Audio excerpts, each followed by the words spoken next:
Nah, ini adalah hasil analisa kami, hasil simulasi kami bahwa di IDM kita mensimulasi itu berdasarkan pengukuran indeks desa membangun atau IDM yang terdiri dari 3 indeks dan 47 indikator. Dari ketiga indeks ini terdiri dari 47 indikator, 28-nya itu adalah kewenangan desa atau 59,57%.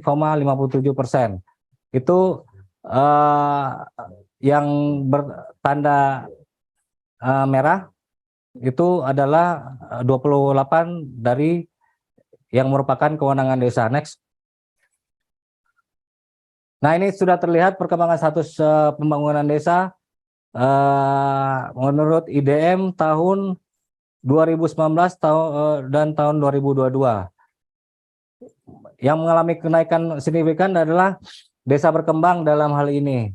Kalau bisa kita proyeksi, mungkin desa berkembang ini akan menjadi maju atau mandiri atau bisa lompat dalam beberapa tahun kemudian hingga tahun 2024. Next. Nah, di sini indikator IDM yang perlu diintervensi tahun 2022 berdasarkan capaian rata nasional. Nah, di sini terlihat bahwa bobot indikator yang lebih rendah dari 0,5 menjadi fokus intervensi. Nah, di sini ada beberapa dimensi dan indikator. Kalau bisa dikasih keterangan, S itu adalah sosial, dimensi sosial, E itu adalah ekonomi, L itu adalah lingkungan. Jadi ada beberapa yang di bawah indikatornya rendah, itu adalah menjadi fokus intervensi, di bawah 0,5. Next. Nah, berdasarkan desa sangat tertinggal, dan juga kita masih memakai bobot di bawah 0,5. Terdapat di samping itu beberapa indikator yang wajib untuk diintervensi. Next. Nah, ini kondisi desa berdasarkan IDM 2022 berdasarkan desa tertinggal. Nah, indikator-indikator masih sama adalah bobot di bawah 0,5 itu menjadi intervensi, menjadi prioritas untuk diintervensi. Jadi apapun yang ada di dimensi sosial di bawah bobot 0,5 itu wajib diintervensi. Next. Ini yang berdasarkan desa berkembang. Juga sama seperti kita lihat di layar. Next.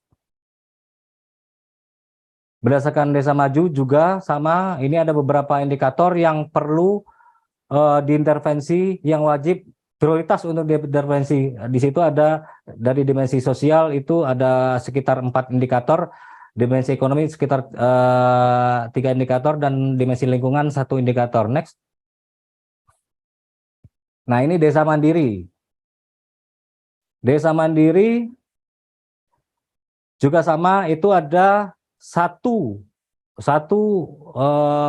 indikator di dimensi sosial itu adalah ketersediaan tenaga kesehatan. Hanya satu jika kita simulasi dia ada di bawah 0,5. Next.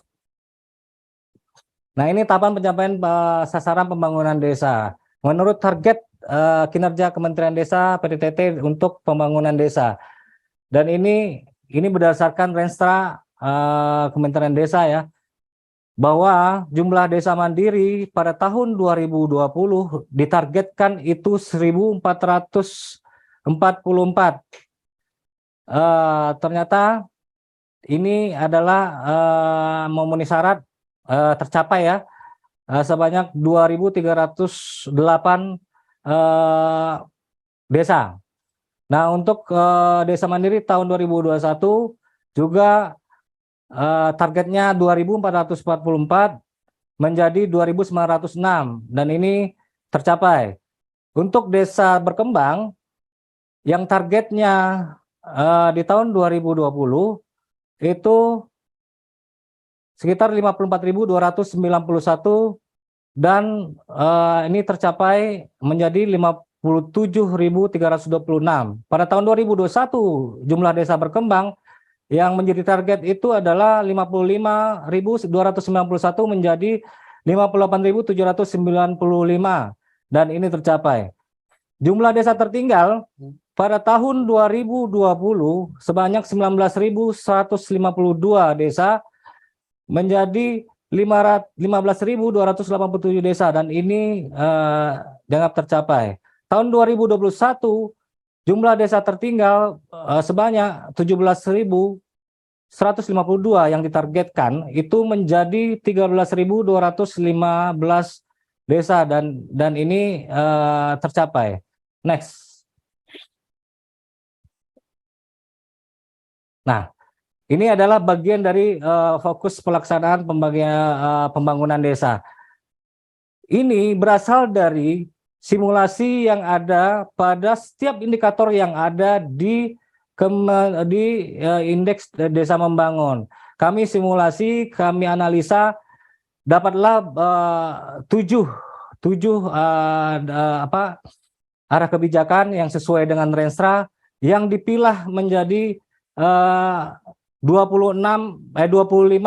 program kegiatan dan itu dikodekan di sampingnya. Jadi sesuai hasil analisa kita, misi yang ada di Renstra itu dijadikan sebagai 7 arah kebijakan A, B, C, D, E, F, G.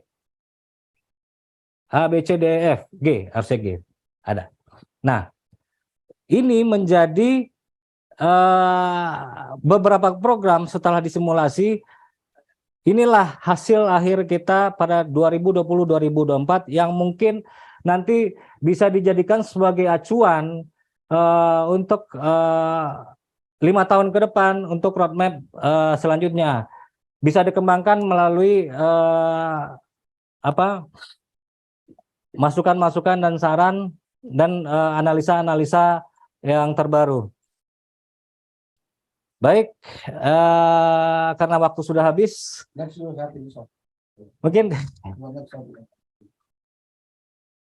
itu tadi. Nah, ini proyeksi perkembangan desa menuju 2045. Nah, ini yang dibilang Pak Kawan tadi. Jadi kita sudah mempertimbangkan, sudah menganalisa pertumbuhan untuk beberapa tahun terakhir. Diperkirakan proporsi setahun desa-desa pada tahun 2045 itu menjadi sebentar. Itu menjadi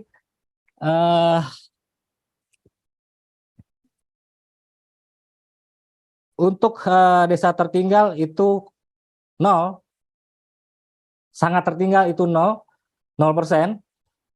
Untuk desa berkembang itu sekitar 23,28%.